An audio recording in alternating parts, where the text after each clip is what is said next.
Hello everyone, আমার ছোট্ট একটা ব্লগে আবার তোমাদেরকে ওয়েলকাম। অ্যাকচুয়ালি এটা ব্লগ নয়, আজ আমি ভীষণ খুশি, তাই ভাবলাম ঝট করে ক্যামেরাটা উঠিয়ে ফেলি। আর কেন খুশি সেটাই তোমাদের দেখাচ্ছি। 1 মিনিট। দেখো কি পেয়েছি আমি কাল রাত্রেবেলা। তাল, পুচ কি একটা তাল। আর চেন্নাইতে তাল পাওয়া যায় না একদমই। আমি 2 বছর ধরে কোথাও কোনো তাল দেখতে পাইনি। আর যারা আনে, কলকাতা থেকে আনে বা অনেকটা দূরে পাওয়া যায়, তারা বিশাল দামে বিক্রি করে। তো চলো আজকে এটা বানাবো। তো সামনে আমি টেবিলে এখানে সমস্ত কিছু সাজিয়ে গুছিয়ে নিয়ে বসে গেছি। আর আমি তাল মারবো হচ্ছে এই ছোট্ট গ্রেটারটা দিয়ে। থেকে বড় গ্রেটার আমার কাছে নেই, কোনো ঝুড়িও নেই, কিছুই নেই। ছোট থেকেই আমি তাল পাগলু। মা যখনই তাল মারতে বসতো, তালের পাল্পটা আমি খেয়ে ফেলতাম। আর মা বলতো আগে হতে তো দে।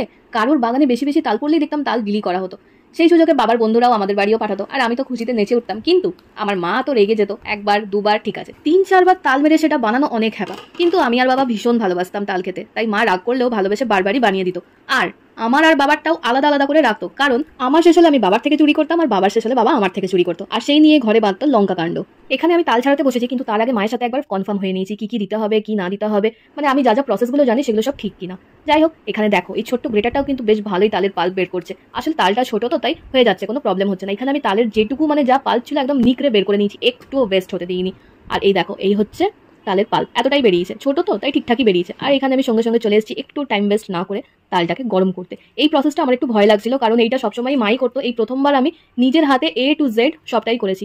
তাল গরমের পর এখানে আমি তালটাকে ঠান্ডা করতে দিয়েছি। আর নেক্সট তারপরে বাটিটাতে আমি আবার ট্রান্সফার করে নিয়েছি, কারণ এই বাটিটাতেই আমি মাখবো তালটা। এখানে নিচ্ছি 1 চামচের মতো একটু চাল গুঁড়ি, আর একটুখানি চিনি নিচ্ছি, কারণ তালটা মিষ্টিই ছিল। আর এবার ভালো করে মেখে নিচ্ছি। শুধু একটা জিনিসই ছিল না আমার কাছে, নারকোল। নারকোল থাকলে দিলে সেটাও ভালো লাগতো। যাই হোক, কোনো ব্যাপার না। আর এখানে তালটা ভালো করে আমি ফেটিয়ে নিচ্ছি। মানে জাস্ট দেখো একদম পারফেক্ট হয়েছে কনসিস্টেন্সিটা। মানে আমি জাস্ট অবাক হয়ে যাচ্ছি, একবারে এত কিছু আমি সবটাই করলে কি করে পারফেক্ট হয়ে গেল। তো এখানে আমি ফুল রেডি তালটাকে ভাজার জন্য। এবারে গরম তেলে এক এক করে ছেড়ে ফেলবো। তবে গরম তেলে ছাড়ার আগে একটুখানি হাতটা জলে ভিজিয়ে নিয়ে তারপরে তালটা একটুখানি নিয়ে গরম তেলে ছাড়তে হবে।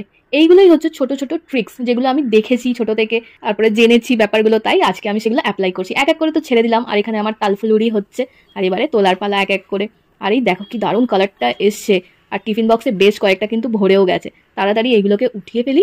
ও আসলে তারপরে একসঙ্গে আমরা খাবো। যদিও ও তেমন খুব একটা পছন্দ করে না, বাট ওকে 2-3টেই দেবো, বাকি সব আমার পেটেই যাবে। এখানে আমার তালের ফুলুরি রেডি, কিন্তু এখন একটা বাটিতেই সব ফুলুরিগুলো রাখা। এখন আর কিন্তু কোনো তালের জন্য লড়াইও হয় না বা তাল চুরিও হয় না। বাবাই তো নেই আমার তাল খাওয়ার পার্টনার। মনে মনে আমি এটা বাবার সাথেই কিন্তু শেয়ার করে খেয়েছি।